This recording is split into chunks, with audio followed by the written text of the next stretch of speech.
Hello everyone, my self Sumanlata from Suraj school. Lesson बेटा, आज मैं आपके लिए जो टॉपिक लाई हूँ उसका नाम है शब्द। शब्द किसे कहते हैं? वर्णों के सार्थक समूह को शब्द कहते हैं। एग्जाम्पल के तौर पे जैसे मैंने दिया हुआ है चाय, पानी, यानी कि सार्थक मतलब जिनका कोई अर्थ निकलता हो, उन्हें क्या कहते हैं हम? शब्द। ठीक है। शब्द के बाद बात करते हैं हम पद की। पद क्या होते हैं? जब हम शब्दों का प्रयोग व्याकरण के नियमों के अनुसार प्रयोग करते हैं, शब्दों का जब वाक्य में प्रयोग करते हैं तो वो क्या कहलाते हैं? पद। जैसे कि राम ने खाना खाया। ठीक है। शब्दों को हमने 4 भागों में विभाजित किया है: स्रोत या उत्पत्ति के आधार पर, रचना के आधार पर, अर्थ के आधार पर और प्रयोग के आधार पर। तो मैं पहले बात करती हूँ स्रोत के आधार पर, यानी कि उत्पत्ति के। उत्पत्ति का मतलब क्या है? उत्पन्न होना, यानी कि हमारे जो हिंदी भाषा में शब्दों का आगमन हुआ है वो कहाँ से हुआ है, किस भाषा से हुआ है। ठीक है। तो इन उत्पत्ति के आधार पर भी शब्दों को 5 भागों में बांटा गया है।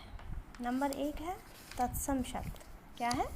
तत्सम शब्द। ध्यान से देखिएगा, मैंने तत्सम शब्द के एग्जाम्पल दिए हुए हैं। जो शब्द संस्कृत भाषा के हैं, यानी कि जो संस्कृत भाषा के शब्द हैं और जिनका प्रयोग हिंदी भाषा में जो का त्यों किया गया है, उसे क्या कहते हैं?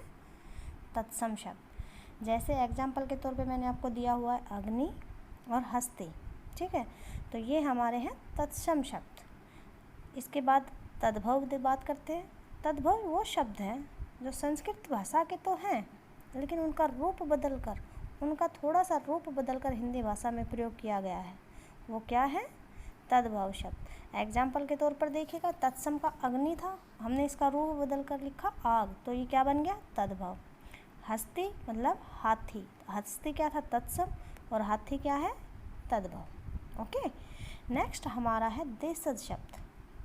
देश प्लस ज, अर्थात देश में ही जन्म लेने वाले शब्द। आम लोगों की भाषा से जो शब्द उत्पन्न हुए उन्हें क्या कहा गया है? देशज शब्द। एग्जाम्पल के तौर पे देखिए, जैसे लोटा, पगड़ी। ठीक है। विदेशी शब्द। विदेशी शब्द वो है जो बाहर से आए हुए, आगत का अर्थ है मतलब आए हुए। विदेशी शब्दों को आगत शब्द भी कहते हैं।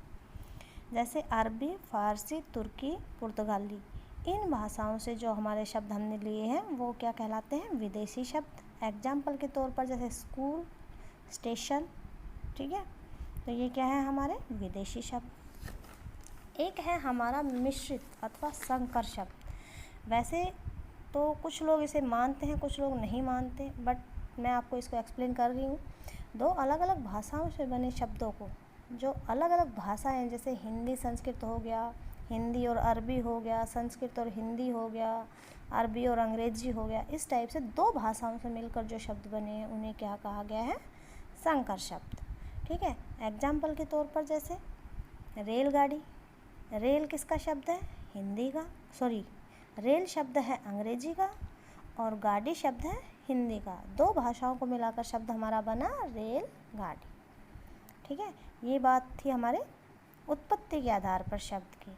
अब बात करते हैं हम रचना के आधार पर। रचना के आधार पर शब्द के 3 भेद हैं, 3 भागों में बांटा गया है इनको: रूढ़, यौगिक और योग रूढ़। रूढ़ शब्द वो शब्द होते हैं जिनका टुकड़े करने पर कोई अर्थ न हो, ये अपने आप में एक विशेष शब्द होते हैं। जब इनके टुकड़े करें तो इनका कोई अर्थ न मिले। जैसे कि एग्जाम्पल के तौर पर घर। जब घर का अगर हम अलग करते हैं घ और र, तो इनके टुकड़े करने पर इनका कोई अर्थ नहीं निकलता, तो इन्हें क्या कहते हैं? रूढ़ शब्द। ठीक है। नेक्स्ट बात करते हैं यौगिक शब्द। यौगिक शब्द कौन से होते हैं? जो 2 या 2 से अधिक शब्दों या शब्दांशों के मेल से तो बने होते हैं, लेकिन जब इनको अलग हम करते हैं, इन शब्दों को जब हम अलग करते हैं, तो इनका दोनों का अपना अलग अलग अर्थ होता है। जैसे एग्जाम्पल के तौर पर पुस्तकालय। पुस्तकालय, पुस्तक प्लस आलय, पुस्तक का अपना अर्थ है और आलय का अपना अर्थ है। पुस्तक मतलब पुस्तक और आलय मतलब घर। जब हम दोनों को जोड़ते हैं तो भी पुस्तकालय का अर्थ है, और जब दोनों को अलग अलग हम करते हैं तो भी दोनों का अर्थ निकलता है। अब बात करते हैं योग रूढ़ शब्द की। जो शब्द यौगिक होते हुए भी सामान्य अर्थ को प्रकट न करे। यानी कि यौगिक शब्द तो हैं लेकिन उनका अर्थ सामान्य प्रकट ना हो, एक विशेष अर्थ प्रकट करे।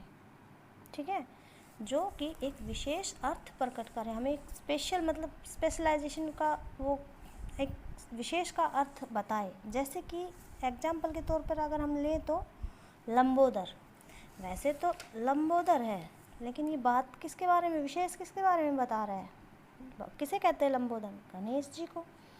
तो यानी कि उसने अपना एक विशेष अर्थ क्या दिया है कि वो भगवान गणेश के बारे में बात कर रहे हैं। ठीक है, तो ये है रचना के आधार पर शब्द के भेद। नेक्स्ट हम बात करते हैं प्रयोग के आधार पर। प्रयोग के आधार पर बात करते हैं। प्रयोग के आधार पर शब्द को दो भागों में बांटा गया, विकारी शब्द और अविकारी शब्द। विकारी वे शब्द हैं जिनमें लिंग वचन के कारण मतलब परिवर्तन आ जाता है। मैंने एग्जाम्पल दिया हुआ है। विकारी शब्द जैसे अच्छाई, अच्छा जैसे अच्छा एक शब्द है, अगर इसमें हम ई प्रत्यय लगा देंगे तो ये चेंज हो जाएगा, यानी कि इसमें विकार हो गया, यानी कि इसमें परिवर्तन होता है। तो ये हमारे शब्द है प्रयोग के आधार पर। ठीक है, नेक्स्ट हम बात करते हैं अविकारी। अविकारी वो शब्द होते हैं जिनमें कोई परिवर्तन नहीं होता, तो वो क्या है हमारे अविकारी शब्द। ठीक है, अब बात करते हैं अर्थ के आधार पर वाक्य के शब्द के भेद। अर्थ के आधार पर शब्द के भेद, अर्थ के आधार पर हमारे शब्द के भेद आते हैं पर्यायवाची शब्द, विलोम शब्द, वाक्यांश के लिए एक शब्द, अनेकार्थक शब्द। ठीक है, शब्द युगम और श्रुति सम भिन्नार्थक शब्द। ये शब्द किसके आधार पर आते हैं, ये हमारे अर्थ के आधार पर शब्द के भेद हैं। वाक्यांश के लिए शब्द क्या होते हैं, जिनके जो कई वाक्यांशों को जोड़कर जैसे हमने शब्द बनाया। वाक्यांश के लिए एक शब्द है जो कभी ना मरे, जो कभी ना मरे, उसे क्या कहते हैं, अमर। ठीक है, तो ये हमारा इस टाइप से हमारे ये अर्थ के आधार पर हमारे शब्द के कई भेद हैं जिनको अलग अलग नेक्स्ट वीडियो में एक्सप्लेन करेंगे। ठीक है, थैंक यू, धन्यवाद।